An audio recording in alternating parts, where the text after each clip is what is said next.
केहू कहेला तो के पढ़ाई केहू धरा देता पैसे। सोनू सरकार पे भरोसा काहे नहीं खे। नहीं खे। सुमो चाचा घरे तहरा आए हैं, 2000 के महीना पे ललचाए हैं। तहरे नाम से होगा राजनीति, तुम्हें तावा बना के सब सेकेंगे रोटी। सोनू चाचा पे भरोसा काहे नहीं खे। नहीं खे। लागल बा नेतन के जमघटे भैया जिलेबी पहाड़ा के जैसे। सोनू सरकार पे भरोसा काहे नहीं खे। नहीं खे। जब तक रहोगे ट्रेंड में बबुआ, दौड़ेंगे नेताजी से नौकरिया के अगुआ। अभी तो प्यार बरसाएंगे, 2 दिन में तुम्हें भूल जाएंगे। सोनू सरकार पे भरोसा काहे नहीं खे। नहीं खे। सिस्टम पे मारे हो तमाचा, तुम्हें न भूलेंगे चाचा।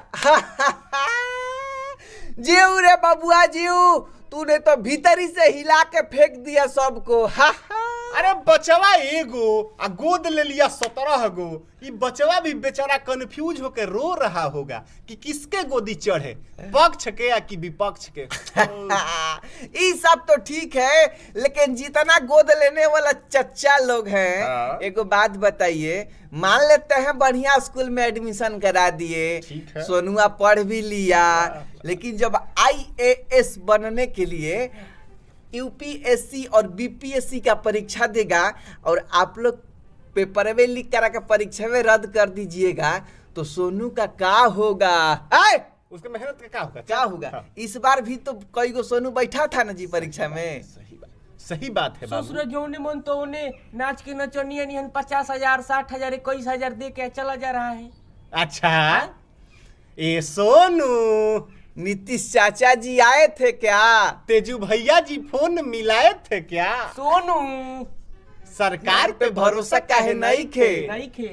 ए नेता सब राजनीति करके उसका जिंदगी चौपट करेगा सबका रे। अरे वो पढ़ना चाहता है बबुआ, तुम लोगों को पढ़ाना है, तुम लोगों में कुबत है तो कोनो बढ़िया स्कूल में नाम लिखवाओ, बात खत्म। हाँ, अब बढ़िया स्कूल में नाम लिखवाने का सब बात करता है, आई काहे नहीं बात करता है कि जन बिहार का सरकारी स्कूल है वो खूब सुंदर हो जाए का जी, एकदम खूब सही सुंदर हो जाए, एकदम नयका कन्या लिखा है। हाँ। ये लड़का सब पढ़े।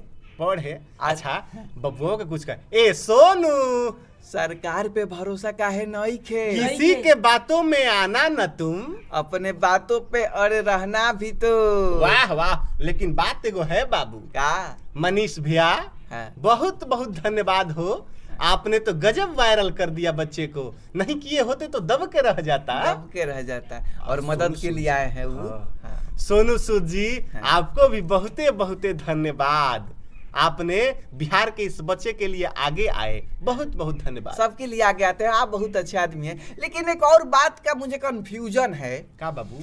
सुशील मोदी जी कहे हैं कि ये नवोदय में पढ़ेगा। हाँ, हाँ। 2000 महीनों देंगे। ठीक है। सोनू सूद जी कह दिए कि बिहटा में पढ़ेगा। ठीक है। पप्पू यादव जी कह दिए कि इसका आजीवन का खर्चा हम उठाएंगे। वाह वाह, और बहुत पता ना कई गो फलाना ढिमकाना आए ऑफर दे रहे हैं, लिस्ट बन जाएगा। ये पब्लिसिटी के चक्कर में सोनुआ को क्या करिएगा आप लोग जी। सोनुआ बेचारा परेशान है आप लोगों से, चलो है। थोड़ा राजनीति कम करिए, मदद ज्यादा करिए लोग। हाँ। अरे तुम कुछ नहीं बोलेगा क्या रे, सोनुआ तुम्हारा पार्टनर लगेगा, बोलो। सोनुआ के लोग रानू मंडल हाल कर दिया है महाराज। गजब का दुख है रे बाबू। देखो हम बता दे रहे हैं सबको, हाँ ये जो राजनीति खेल रहे हो ना लड़कवा के चक्कर में, हाँ बहुत महंगा पड़ेगा। हाँ। अरे आज ये लड़कवा जब वायरल हो गया तो तुम लोग अपना दरिया दिली दिखा रहा है मदद करके। हाँ। अरे ये तने जब पैसा रुपया और दया है ना तुम लोग के अंदर, तो अपने आसपास के एक गो लड़कवा को उठाओ, स्कूल में बढ़िया से पढ़ाओ, उसको आगे बढ़ाओ, ताकि हम लोग का बिहार भी आगे बढ़े। हाँ। अब बिहार के कुछ लोग भी जातिवादी हो जाते हैं महाराज, सोनुआ का जातियों खोजने लगते हैं, सोनुआ का पता ना का। अरे सोनुआ बड़ी अच्छा लड़का है जी, बड़ी बोल रहा है, तुमको भाई अच्छा लगा ना उसका बात।